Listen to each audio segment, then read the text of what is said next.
Hi friends, welcome to the Chanakya stock traders. మనం ఈ వీడియోలో ఊపుంది ఊపేస్తా అంటున్న స్టాక్ మార్కెట్ బుల్. దానిలో జోష్ ఎంత ఆ విషయం గురించి చూద్దాం. అలాగే ఆర్బీఐకి గవర్నమెంట్కి సంబంధించిన ఇంపార్టెంట్ న్యూస్ అప్డేట్ ఏంటి, అది మన మార్కెట్కి ఏ విధమైన బెనిఫిట్ చేస్తుంది ఆ విషయాల గురించి చూద్దాం. స్టేట్ బ్యాంక్ ఆఫ్ ఇండియా సంబంధించిన Q4 రిజల్ట్స్ చూద్దాం. హ్యావెల్స్కి సంబంధించిన Q4 రిజల్ట్స్ చూద్దాం.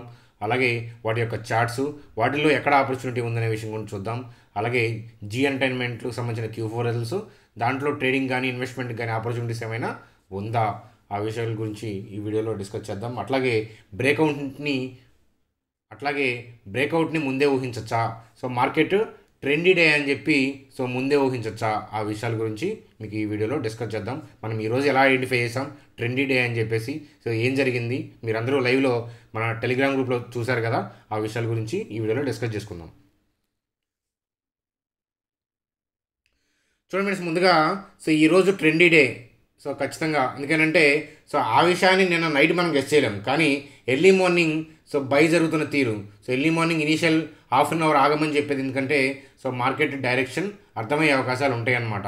అలాగే ఎఫ్ఐఎస్ ఫామ్గా బై చేస్తున్నారనే విషయం మీకు ఆల్రెడీ ఇనీషియల్ మూమెంట్స్లోనే చెప్పడం అనేది జరిగింది. ఎట్టి పరిస్థితుల్లో షార్ట్ సేల్ చేయొద్దు ఈ రోజు మొత్తంలో ఎక్కడ అని చెప్పి నొక్కి ఒక్కడి నుంచి చెప్పడం అనేది జరిగింది.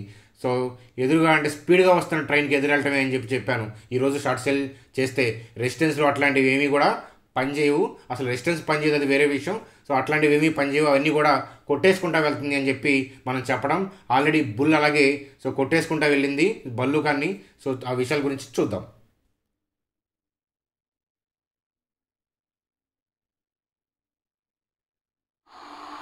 చూడండి, ఎఫ్ఐఎస్ బై చేస్తున్న స్టైలు ఫామ్ బయింగ్ అనమాట. బై చేసుకుంటా సెల్ చేసుకుంటా ఎక్కువ బై చేస్తూ ఉంటారు, తక్కువ క్వాంటిటీ ప్రాఫిట్ బుక్ చేసుకుంటూ వెళ్తారు. చూడండి ఎట్లా ఉందో, క్లీన్గా ఎట్లా ఉంటుంది ఎఫ్ఐఎస్ బై చేస్తున్నప్పుడు. ఓకేనా? ఇట్లాంటి డేస్లో ఏంటంటే షార్ట్ సెల్లింగ్ అనేది కరెక్ట్ కాదు. ఓకేనా? మార్కెట్ పడచ్చు కాక, కానీ ఇట్లా వెళ్తున్నప్పుడు క్యాండిల్స్ ఎప్పుడు కూడా ఎదురెళ్ళకూడదు. రన్నింగ్ ట్రైన్కి ఎదురెళ్ళినట్లే. చూడండి ఫ్రెండ్స్, ఎవరైనా మన టెలిగ్రామ్ ఛానల్లో జాయిన్ అవ్వకపోతే కనుక జాయిన్ అవ్వండి. నిన్న పడుతుంది అని చెప్పి షార్ప్గా మనం గెస్ చేయగలిగాం. ఈరోజు కూడా ఫామ్ బయింగ్ వస్తుంది, ఎఫ్ఐఎస్ బై చేస్తున్నారు అని ఎలా చెప్పగలిగామంటే ఆ స్టైల్ ఆఫ్ వాళ్ళు అడుగులు వేసే స్టైల్ని బట్టి రన్నింగ్లో చెప్పడం జరిగింది. త్రూ అవుట్ ద డే బయింగే జరుగుతుంది అనే పాయింట్ ఆఫ్ వ్యూ. మధ్యలో 5 minutes క్యాండిల్స్లో రిటైల్ పీపుల్ సెల్ ఆఫ్ చేస్తారు ఈ ఏరియాలో అని చెప్పి కూడా మీకు చెప్పడం జరిగింది. కానీ లోయర్ లెవెల్స్లో బై చేసుకుంటా బ్రేక్అవుట్లు తీసుకొస్తారని చెప్పి మీకు ఈరోజు 3 బ్రేక్అవుట్స్ గురించి, అంటే అడ్వాన్స్గా బ్రేక్అవుట్ని ఎలా గెస్ చేయాలని చెప్పి మీకు చెప్పడం జరిగింది. సేమ్ థింగ్ ఏంటంటే బ్రేక్అవుట్ వచ్చిన తర్వాత జనరల్గా రిటైల్ పీపుల్ ఏం చేస్తారు, బ్రేక్అవుట్లు వచ్చిన తర్వాత బై చేయడం స్టార్ట్ చేస్తారు. కానీ బ్రేక్అవుట్ వచ్చిన ప్రతిసారి ప్రాఫిట్ బుకింగ్ రావటం, వాళ్ళ స్టాప్ లాస్ని హిట్ చేయటం, అలాగే రౌండ్ నెంబర్ల దగ్గర వాళ్ళ స్టాప్ లాస్ని హిట్ చేయటం క్లియర్గా మీకు ఆల్రెడీ చూపించడం అనేది లైవ్లో జరిగింది కదా, అడ్వాన్స్గా చెప్పడం జరిగింది. అలాగే ట్రైన్కి ఎదురెళ్ళొద్దని చెప్పి మీకు చెప్పడం అనేది జరిగింది. అలాగే ఫామ్ బయింగ్ వచ్చింది. మనకి ఈ హై బ్రేక్ అవుతుందని చెప్పి మనం ఎర్లీ మార్నింగే ఇచ్చాము, 10, 10:30, 11కి మీకు క్లియర్గా చెప్పాను బయింగ్ బట్టి. అట్లాగే ఇది బ్రేక్ అయిన తర్వాత రీటైల్ పీపుల్ అగ్రెసివ్గా బై చేస్తారు. That is the time for profit booking అనేది చెప్పడం అనేది జరిగింది. అయితే ఈ వ్యూస్ని బట్టి, ఇంట్రాడే వ్యూస్ని బట్టి ఏంటంటే కొత్త వాళ్ళు ఎప్పుడు కూడా ట్రేడ్ చేయొద్దు. ఆల్రెడీ ఎప్పటి నుంచో చేస్తున్న వాళ్ళు మీ అప్డేట్స్ కావాలి అనే వాళ్ళ కోసం మాత్రమే అప్డేట్ ఇస్తున్నాను. రిమైనింగ్ పీపుల్ ఏంటంటే యాజ్ యూజువల్గా ఇన్వెస్ట్మెంట్స్, అలాగే మనం ఇచ్చే స్వింగ్ ట్రేడ్స్ వాటి కోసం మాత్రమే వెయిట్ చేయమని చెప్తాను. చూడండి, హ్యావెల్స్కి సంబంధించిన Q4 ఎర్నింగ్స్ చూద్దాం. హ్యావెల్స్ మంచి కంపెనీ, దీని గురించి మనం ఆలోచించాల్సిన విషయం లేదు. రిజల్ట్స్ కూడా ఇప్పుడు మంచిగానే పోస్ట్ చేస్తారు. ప్రీవియస్ ఇయర్ ఇదే క్వార్టర్తో కంపేర్ చేస్తే 70% అప్. రెవెన్యూ 50% పెరగడం. రెవెన్యూ పెరగడం కూడా చాలా మంచి విషయం కదా. ఎబిటా పెరిగింది. మార్జిన్స్ కూడా ఇంప్రూవ్ అయ్యాయి. ట్రేడింగ్ ఆపర్చునిటీ కూడా ఉంది. చూడండి, హ్యావెల్స్ యొక్క చార్ట్ చూద్దాం. రిజల్ట్స్ వచ్చిన తర్వాత పడింది, పెరిగింది. రిజల్ట్స్ని బేస్ చేసుకొని గెస్ చేయొద్దని మీకు ఆల్రెడీ చాలాసార్లు చెప్పాను. పడిపోయినంత మాత్రాన రిజల్ట్స్ వల్ల పడింది అనేది కాదు. ఇంకోటి ఏంటంటే ఆల్రెడీ డిస్కౌంట్ అయినాయి, ఈ రిజల్ట్స్ని ఎక్స్పెక్ట్ చేసి పడిపోయింది. అయిపోయిన తర్వాత ఇట్లాంటి అనాలిసిస్ చెప్పుకోవడం వల్ల మనకి ఏ బెనిఫిట్ ఉండదు. రిజల్ట్స్ తర్వాత ఇమీడియట్గా గెస్ చేయొద్దు, లెవెల్స్ మ్యాచ్ అయితే తప్ప. ఇక్కడ బయింగ్ ఆపర్చునిటీ ఉంది, డ్రాప్ వస్తుంది కదా. చూడండి, ఇక్కడ బ్యాంక్స్ బై చేస్తున్న ఏరియా అయితే కనుక 983, అలాగే 1011. ఈ లెవెల్కి వస్తే మనం స్వింగ్ ట్రేడ్ చేయొచ్చు అనమాట. ఈ లెవెల్కి వచ్చిన తర్వాత బౌన్స్ వస్తుంది. మీరు కావాలంటే అబ్జర్వ్ చేయొచ్చు అనమాట. హ్యావెల్స్కి సంబంధించిన లెవెల్స్ ఇది ఫ్రెండ్స్. మీకు ఏదైనా ట్రేడ్ కావాలి అని అంటే కనుక చెప్పండి, నేను మీ డీమ్యాట్ గ్రూప్స్లో ఫ్రీ డీమ్యాట్ గ్రూప్ ఉంది కదా, దాంట్లో అప్డేట్ చేయడం అనేది జరుగుతుంది. చూడండి అలాగే జీ ఎంటర్టైన్మెంట్ సంబంధించిన Q4 ఎర్నింగ్స్ చూద్దాం. సో మనకి ప్రీవియస్ ఇయర్ ఇదే క్వార్టర్తో కంపేర్ చేస్తే సో మనకి ఇయర్ ఆన్ ఇయర్ ప్రాఫిట్ తగ్గిపోయింది, అలాగే రెవెన్యూ కాన్స్టెంట్గా ఉంది, సో ఎబిటా పెరిగింది. సో రిజల్ట్స్ ఓకే, అయితే ఏంటంటే ప్రాఫిట్ డ్రాప్ ఉంది కదా అని చెప్పి అధైర్యపడాల్సిన అవసరం లేదు. సో దీంట్లో జరగాల్సిన చెడంతా జరిగిపోయింది. సో 2023-24కి సో మళ్ళీ ఏంటంటే ఇప్పుడు ఇన్వెస్ట్ చేసిన వాళ్ళకి మల్టీ బ్యాగర్ అవుతుంది. సో నా క్యాపిటల్లో నేను 2% ఆఫ్ ఇన్వెస్ట్మెంట్ అనేది సో 2 months బ్యాకే ఇన్వెస్ట్ చేశాను. మీ అందరికీ కూడా నేను డిస్కస్ చేసి మీకు చెప్పడం. సో ఐటీసీని దీన్ని సో అలాగే బ్లిస్ జీవిఎస్ ఫార్మా ఇట్లాంటి కంపెనీస్లో లోయర్ లెవెల్స్లో మనం కొనుక్కున్నాం. సో అఫ్కోర్స్ జీ ఎంటర్టైన్మెంట్ అనేది మనం ఎక్కడ కొన్నామో దగ్గర అక్కడే ఉంది. సో నో ఇష్యూ అని చెప్పి అని అంటాను. చూడండి అలాగే so reserve bank of India నుంచి వచ్చిన అప్డేట్. సో వాళ్ళు ఆర్బీఐ బోర్డు నుండి అప్రూవ్ చేసింది. సో సర్ప్లస్ అమౌంట్ దగ్గర 1,00,000 కోట్ల అమౌంట్ని సో గవర్నమెంట్కి అప్రూవ్ చేసింది. అయితే ఏంటంటే ఈ న్యూస్ వల్ల ర్యాలీ వచ్చింది, సో ఇట్లా చెప్పుకోవచ్చు అయిపోయినాక. కానీ చూడండి సో ఎందుకన్నా కానీ వాళ్ళు బయింగ్ చేస్తున్న విధానాన్ని మనం ముందే ఐడెంటిఫై చేయాలి. సో దీని తర్వాత అని చెప్పి మనం ఈవినింగ్ డిస్కస్ చేసుకుంటే దానివల్ల బెనిఫిట్ అవ్వదు. సో సేమ్ థింగ్ ఏంటంటే ఇలాంటి న్యూస్ల వల్ల సో మండే మార్కెట్ ఖచ్చితంగా ర్యాలీ వస్తుంది. సో ఎట్లాంటి ఎజంప్షన్స్ చేయలేం కదా. సో కాబట్టి లెవెల్స్ మ్యాచ్ అవ్వకుండా ఎక్కడ కూడా ట్రేడ్ చేయొద్దు అనమాట. సో న్యూస్లు వచ్చిన తర్వాత మనం అనాలిసిస్ చేసుకుంటే అన్నీ కూడా బాగానే ఉంటాయి, రైట్. సో అందువల్ల ఏంటంటే సో క్యాండిల్సే అడ్వాన్స్గా చెప్తాయి అని చెప్పని అంటాను. అలాగే ఈరోజు బయింగ్ స్టైల్ అనేది చూసారా. సో ఖచ్చితంగా ఏంటంటే ఎఫ్ఐఎస్ బై చేశారు, అందులో తిరుగులేదు. ఎఫ్ఐఎస్ ఇంత క్వాంటిటీ బై చేశారా, అంత క్వాంటిటీ బై చేశారా, సో అనేది ఇండెక్స్లో ఖచ్చితంగా బై చేశారనమాట, రైట్. సో చాలామంది అనుకుంటారు end of the day 3,000 crores లేకపోతే so net selling, net by వీటిని చూసి డిసైడ్ అవుతారనమాట. సో వాటి వల్ల ఫాలో అవడం వల్ల సో మనం నీడ వెనకాల పరిగెత్తినట్లే, సో ఎడారిలో వయాసిస్ల కోసం పరిగెత్తినట్లే. వాటి వల్ల ఏ ఉపయోగం అనేది ఉండదు. సో లాంగ్ పుట్ రేషియో కానీ లేకపోతే ఎఫ్ఐఎస్ ఇండెక్స్లో ఎంత లాంగ్ ఉన్నారు, ఎంత షార్ట్ ఉన్నారు, సో కాల్స్ పుట్టు, ఓపెన్ ఇంట్రెస్ట్, ఓకేనా, లేకపోతే క్యాష్ మార్కెట్లో ఎంత సెల్ ఆఫ్ చేశారు, వాటి వల్ల మార్కెట్ గమనాన్ని మనం ఐడెంటిఫై చేయడం అనేది కష్టం. సో అది సాధ్యమైన పని కాదు. సపోజ్ చూడండి, సో ఊర్లో 100 ఎకరాలు ఉన్నాయి. సో ఒక ఊర్లో 100 ఎకరాలు ఉన్నాయి. సపోజ్ ఒక రిచ్ పీపుల్కి ఏంటంటే తనకి ఒక 10 ఎకరాలు కావాలి. సో ఎకరం 30 లక్షలు నడుస్తుంది అనుకోండి. తను మొదటి ఎకరం 30 లక్షలకి, సో రెండోది 40కి కొన్నాడు, మూడోది 60కి కొన్నాడు, సో నాలుగోది 90కి కొన్నాడు. సో అభివస్గా ఏమవుతుందంటే తన హైయర్ లెవెల్స్లో అలా కొనుక్కుంటా వెళ్ళటం వల్ల ఏమవుతుంది, అభివస్గా ₹1,00,00,000 నడుస్తుంది ఎకరం అనేది. సో తను 1,00,00,000 దాటిన తర్వాత స్లోగా ఏంటంటే తనకున్న మొత్తాన్ని 10 ఎకరాలని అమ్మేసి ప్రాఫిట్ బుకింగ్ చేసుకుంటాడు స్లోగా. సో అలాగే ఏంటంటే మార్కెట్ తక్కువ క్వాంటిటీతో కూడా ఆపరేట్ అవుతుంది అనమాట. ఎఫ్ఐఎస్ ఏంటంటే ఒక రేంజ్లో స్టెప్లు వేసుకుంటా పైకి తీసుకెళ్తారు. సో ఆ స్టైల్ని బట్టే మీకు వాళ్ళు బై చేస్తున్నారు అనేది ఇవ్వడం అనేది జరిగింది. వాళ్ళు మంచిగా బై చేస్తున్నారా, చెడుగా బై చేస్తున్నారా అనేది కాదు, వాళ్ళు బై చేస్తున్నారా, సెల్ చేస్తున్నారా, దాన్ని బట్టి మనం ప్రాఫిట్ తీయచ్చు లెవెల్స్ మ్యాచ్ అయినప్పుడు. మిగిలిన పడిపోతుంది పెరుగుతుంది అనే వ్యూస్ ఏంటంటే మార్కెట్ మీద ఒపీనియన్. సేమ్ థింగ్ ఏంటంటే పడితే మనం ఇన్వెస్ట్ చేసుకోవచ్చు అనే పాయింట్ ఆఫ్ వ్యూ. వాటిని బట్టి డెసిషన్స్ తీసుకోకూడదని మీకు మరొకసారి చెప్తున్నాను. చూడండి మరి ఎస్బీఐ సంబంధించిన Q4 ఎర్నింగ్స్ చూస్తే కనుక profit 80% up. So year on year అంటే ప్రీవియస్ ఇయర్ ఇదే క్వార్టర్తో కంపేర్ చేస్తే సూపర్. అలాగే నెట్ ఇంట్రెస్ట్ ఇన్కమ్ అనేది డౌన్. నెట్ ఇంట్రెస్ట్ ఇన్కమ్ అంటే ఏంటి, సో బ్యాంక్స్కి కస్టమర్స్ మనీ డిపాజిట్ చేసుకుంటారు కదా. సో ఎఫ్డీ రూపాన బ్యాంక్స్ ఏం చేస్తాయి, వాళ్ళకి ఇంట్రెస్ట్ పే చేస్తాయి. సో బ్యాంక్స్ ఏం చేస్తారు, కమర్షియల్ లోన్స్ అని, బిజినెస్ లోన్స్ అని, వెహికల్ లోన్స్ అని సో ఇస్తారు కదా, మనీ రొటేట్ చేసుకుంటారు కదా, వాళ్ళకి ఇంట్రెస్ట్ గెట్ అవుతుంది. మనకెంత పే చేశారు, వాళ్ళకెంత గెట్ అయింది, నెట్ ఎంత మిగిలింది, నెట్ ఇంట్రెస్ట్ ఇన్కమ్ అంటే అదనమాట. So 18% down.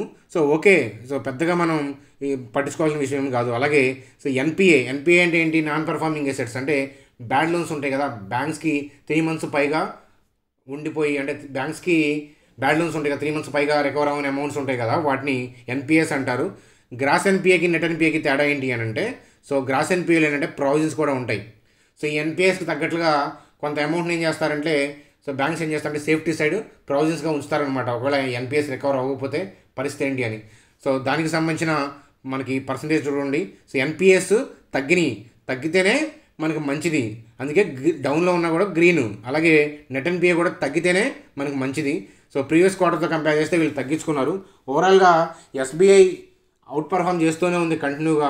సో అలాగే మార్కెట్లో ఏదైనా టెంపరీ సెంటిమెంట్స్ వల్ల డౌన్ అయితే so state bank of India లాంటి వాటిని కొనుక్కోవాలి. సో పబ్లిక్ సెక్టర్ బ్యాంక్స్లో సో నాకు నచ్చేది ఒకటే, లాస్ట్ ఇయర్ మనం ఇన్వెస్ట్ చేసింది కూడా ఇది ఒకటే, పబ్లిక్ సెక్టర్ బ్యాంక్స్లో, రైట్.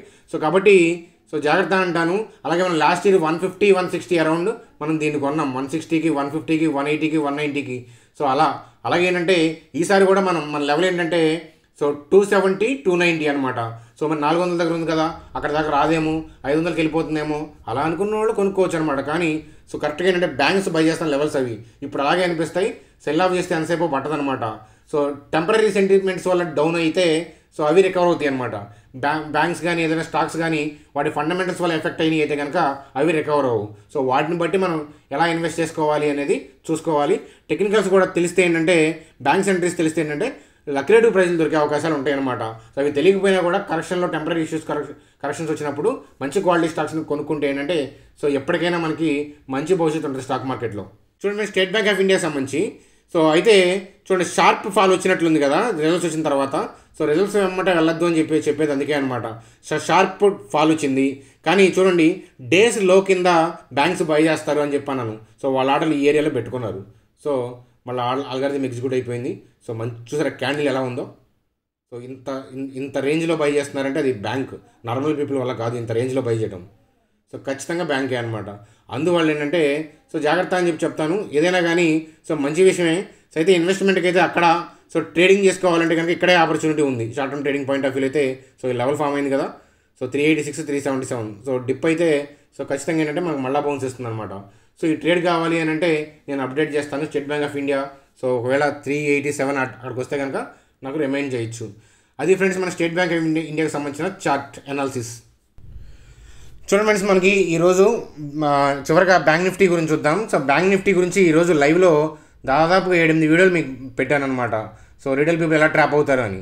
సో జనరల్గా చూడండి, మీకు most of the TV channels కానీ, సో మనకి ఫేమస్ హిందీ ఛానల్స్ కానీ, సోషల్ మీడియా కానీ, ట్విట్టర్లో కానీ, టెలిగ్రామ్ కానీ ఎక్కడ చూసినా so most of the things ఏంటంటే మనకి 99.5% మనకి సో బ్రేక్అవుట్స్ మీదే మనకి లాజిక్స్ అనేవి ఉంటాయి.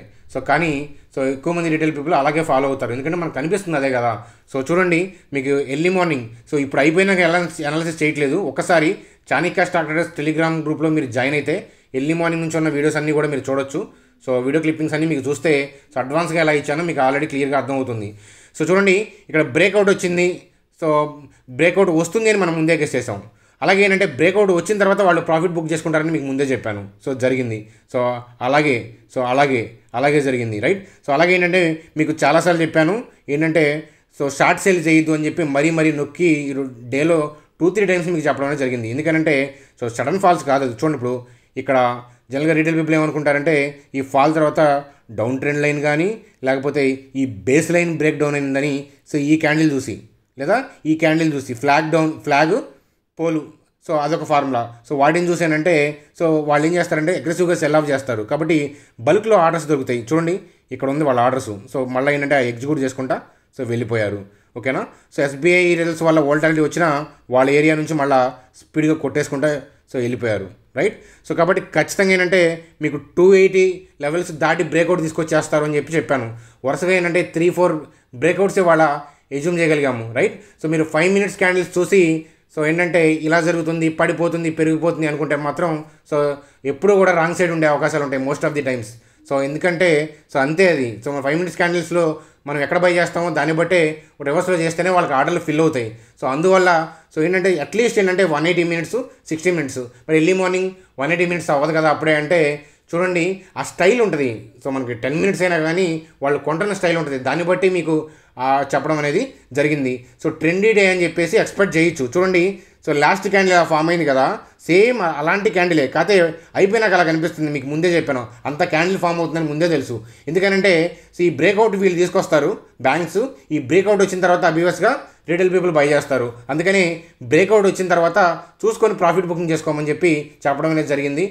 అది మనకి ఈరోజు వీడియో జీ ఎంటర్టైన్మెంట్కి సంబంధించిన రిజల్ట్స్ చూసాం. చార్ట్ అనాలిసిస్ అనేది సో దాంట్లో ఏం లెవెల్స్ లేవు. అలాగే స్టేట్ బ్యాంక్ ఆఫ్ ఇండియా సంబంధించిన చార్ట్ చూసాం, రిజల్ట్స్ గురించి చూసాం. అలాగే హ్యావెల్స్లో ఆపర్చునిటీ ఉంది స్వింగ్ ట్రేడ్కి అని చెప్పాం. అలాగే ఈరోజు మనకి ఎలా మూవ్మెంట్ జరిగింది, అలాగే ఆర్బీఐ గవర్నమెంట్కి సంబంధించిన న్యూస్ అప్డేట్ ఏంటి అనేది కూడా డిస్కస్ చేసాం. ఓవరాల్గా మనం ట్రెండ్ ఫాలో అవ్వకూడదు, ట్రెండ్ సెట్ చేయాలి. సో మనం బై చేస్తే బ్రేక్అవుట్ రావాలి, కానీ బ్రేక్అవుట్ వచ్చిన తర్వాత మనం బై చేయకూడదు. సో ఓవరాల్గా అలా ఆలోచించమని చెప్తాను. ఎవరికైనా ఆ థింగ్స్ గురించి సో నేను గైడ్ చేస్తాను. సో మీరు అర్థం చేసుకుంటాను అంటే కనుక సో ఈ వీకెండ్ మనం సో మీరేంటంటే వాట్ ఈస్ క్యాండిల్ స్టిక్స్ చూసుకొని రండి. ఎవరైతే మన ఫ్రీ డీమ్యాట్ అకౌంట్స్లో ఉన్నారో సో జెరోదాలో కానీ కొటక్లో కానీ అబ్స్ట్రాక్ట్స్ కానీ మీరు దేంట్లో అయినా సరే మన లింక్ ద్వారా క్రియేట్ చేసి ఐడి నీ నెంబర్కి పంపిస్తే గ్రూప్స్లో యాడ్ చేయడం అనేది జరుగుతుంది.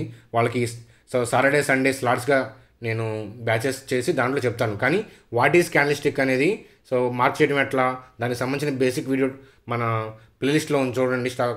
స్టాక్ మార్కెట్ బేసిక్ థియరీ అనే దాంట్లో ఉంది. సో దాంట్లో వాట్ ఈజ్ క్యాండిల్స్టిక్ అనే వీడియో చూసి రండి. ఎందుకంటే వాట్ ఈజ్ క్యాండిల్స్టిక్ అనేది లైవ్లో మనం చెప్తే టైం వేస్ట్ అయిపోతుంది. సో ఈ బ్రేక్అవుట్ ఎట్లా, ట్రెండీ డే అనేది ఎలా ఐడెంటిఫై చేస్తాం, ఆ వివరాలు అనేవి సో మనం అక్కడ డిస్కస్ చేసుకుందాం. సో అలాగే మనం సో ట్రైనింగ్ బ్యాచ్ ఉంది కదా, సో దానికి సంబంధించిన అప్డేట్ నేను పోస్ట్ చేశాను. సో ఒకవేళ లాజిక్స్ నేర్చుకోవాలి, సో లైవ్లో నేను చెప్తాను కదా డైలీ క్లాసులు మీరు అటెండ్ అవ్వాలి అంటే కనుక సో మండే ఏంటంటే 10 to 11 PM బ్యాచ్ స్టార్ట్ అవుతుంది. దానికి సంబంధించిన డీటెయిల్స్ టెలిగ్రామ్లో పోస్ట్ చేశాను. ఒకసారి చూడండి, మీకు ఇంట్రెస్ట్ ఉంటే జాయిన్ అవ్వండి అనమాట. సో నచ్చితే లైక్ చేయండి, సబ్స్క్రైబ్ చేయండి, బెల్ ఐకాన్ క్లిక్ చేయడం మర్చిపోవద్దు. మరో వీడియోలో కలుద్దాం. By, good day.